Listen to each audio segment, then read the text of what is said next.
After the news at 8. You're with Paul Serratori on ABC Alice Springs. Well, in the previous Alice Springs Town Council, there was a joint statement signed toward the commitment to support those experiencing homelessness in Alice Springs. Now, the commitment was that council would work alongside NT Shelter to identify and implement practical solutions to make Alice safer and more inclusive for everyone.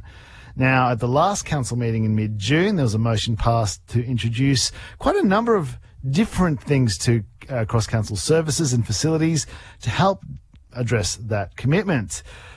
Some of these include expanding the pet boarding fee waiver, free access to council's public facilities on Todd Street, and also the introduction of lockers in the new library, as well as training for rangers and library staff. Now, it's all going to get into gear on the 28th of July, so let's talk about things that change, I suppose, from a town council perspective in terms of dealing with those with homelessness.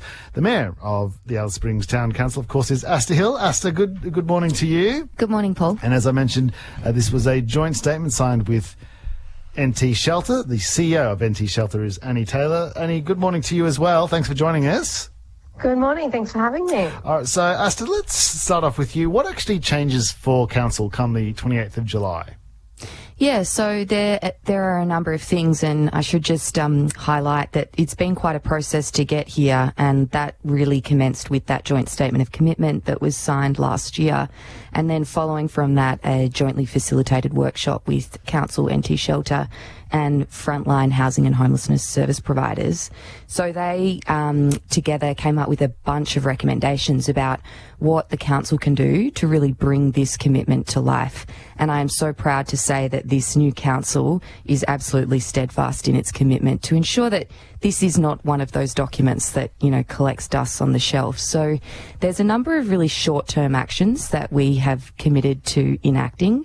As you said, one of them was to expand this pet boarding fee waiver program that we had recently rolled out for domestic, family and sexual violence survivors, but that will now also apply to people experiencing homelessness, because for those who find themselves in that situation, it would be absolutely devastating to have to rehome a pet, for example, and this way at least we can provide people with some time and support to take care of their animals while they try and find a roof over their heads, and for their pets too. Another one is that we will be looking into waiving fees for use of our showers at council facilities. At the moment, a fee of about $16, I think it is charged for people to have a shower. I mean, a towel and soap and things like that is provided. But this shouldn't be a revenue stream for council. This is something that we can a fee that we can waive to really just provide people with, a warm shower and a towel. There's also the provision of lockers that we're looking into, which was really clearly suggested to us in that working group, for people to have a safe place to store their belongings when they're in the CBD is a really important measure. And then there are other things like training of our staff. We originally looked into training of our rangers, but realised actually we should extend beyond that, because we've got council staff across many of our facilities who are engaging with people experiencing homelessness, and this is a really wonderful opportunity to ensure that our responses are always caring, compassionate, supportive, and I think adding to that, it's a great opportunity for us to continue our partnership with NT Shelter and the homelessness sector in upskilling our staff in terms of how they engage. I want to talk about that training in just a few moments, Asta, because I do think that is a really important part of this new joint statement. And I suppose, Annie, going to you now, what actually changes from your perspective, and what difference does having, I suppose, a statement and protocols like this, what will it do for those experiencing homelessness?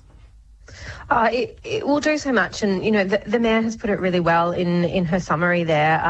Some of the barriers that people experiencing homelessness are experiencing in Alice Springs and in other urban centres, but particularly people who are experiencing street homelessness. So there's many different forms of homelessness. Often it's living in severely crowded dwellings, and those people might not have access to to showers, and so having the ability to go in the morning to have a shower, a basic dignity service for people is incredibly important. And then for those who are sleeping rough, having that ability to maybe lock their belongings away during the day and be able to return to their belongings and know that they are safe is such a brilliant thing, because otherwise things might get moved. I mean, we see in Alice Springs all the time, if there's ever rain, people who are sleeping rough will put their belongings up, in a clearing, or, try and keep their belongings dry. And rain can really set in Alice Springs. So times like that, it's really important that people have a safe place to keep their things. And I think, what the Mayor has alluded to is that this joint statement was so important, but it wasn't the finish line. It was really the starting point. And 12 months on from the signing of that document, we're really starting to see that commitment translate into some super practical actions that are going to make such a difference on the ground. And, as the Mayor said, there's been so much work that has gone into that, and the involvement of frontline services who are supporting people sleeping rough or experiencing other forms of homelessness every day in Alice Springs, and know what the challenges are because they hear them firsthand, and they had so much input into this process. We heard there about sort of the waiving of the pet boarding fee. What difference do you think that'll make to people sleeping rough and experiencing homelessness, Annie? Oh, it's ginormous. It's interesting. So I actually did an ABC interview up here in Darwin on radio a couple of weeks ago, because there was a young person who had done a Facebook post and had said, this was in Darwin, but similar situation, and had said, look, I've got pets and I'm experiencing homelessness and I've got nowhere to go because it's really tricky to find short-term accommodation or crisis accommodation if you've got pets.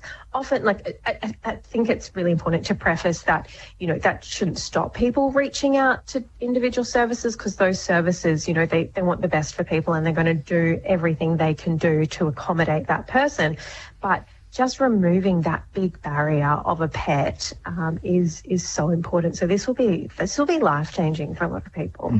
The voice you're hearing there is Annie Taylor, the CEO of NT Shelter, also joined this morning by Alice Springs Mayor Asta Hill, talking about, I suppose, these new protocols that are going to be put in place to help those experiencing homelessness or sleeping rough. And Asta, I suppose, going back to these protocols and the training, because I suppose quite often when council staff are dealing with those who are sleeping rough or homelessness, quite often it can kind of be the sort of the rough end of the stick. So, maybe someone has been camping where they shouldn't be, or, getting into mischief, and rangers kind of trying to diffuse the situation. What changes from their behalf, and what, I suppose, new skills are they going to pick up to kind of help in those situations?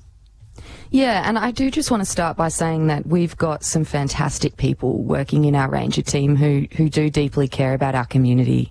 And this is in no way a detraction from that. It's more building from that, because, not only our council, but many all over Australia have histories of, punitive responses to people sleeping rough. Kind of language that gets bandied about is that they're illegal campers. There's misconceptions that, people are just freeloading and doing this by choice and that they should be fined and deterred. We need to absolutely move away from that. And council was already on that journey anyway. But it's about acknowledging that people are put in this position. This is a result of significant and entrenched housing pressures that we have in Alice Springs, a chronic housing shortage, a 10-year public housing wait list, 12 times the national rate of homelessness. Being a service centre and having visitors come in from 100%. So it's actually about supporting our rangers to do incredible work and to have meaningful and compassionate engagements with people who are sleeping rough. And as I said, this is an absolutely brilliant opportunity to bolster our partnership with frontline homelessness services. So if we have these services come in and provide training to our rangers, we're also embedding a relationship where our rangers might, refer people on to crisis accommodation or other support services. And we all need to work together on this, and training provides an opportunity to strengthen that even more. Do you have any figures of how many people are sleeping rough in Alice Springs at the moment? Annie Taylor would absolutely be the one to provide that figure if it's available. Noting we also have a census coming up. But Annie? Absolutely. Any sort of intel on sort of how many people are sleeping rough in the centre at the moment? Yeah, look, we do. We have the figures from the last census. So in the core of Alice Springs, we have around 1,717 people who were experiencing homelessness at that time of the last census.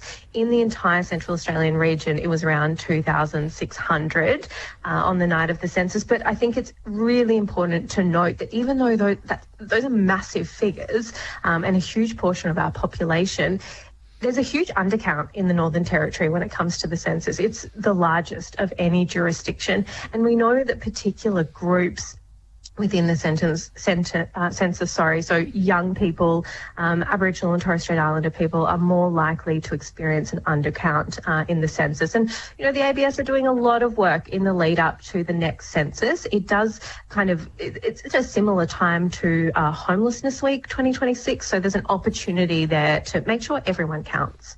Annie Taylor, I appreciate your time this one. We're about to hit the news, but thanks for telling us about this initiative. And Alice Springs Mayor Asta Hill, thank you very much to you as well. Thanks for having me. Thank you. That's Annie Taylor, CEO of NT Shelter, and Alice Springs Mayor Asta Hill talking about, this new, initiative. It started with a joint statement that was signed with the previous Alice Springs Town Council, but being committed to with this one.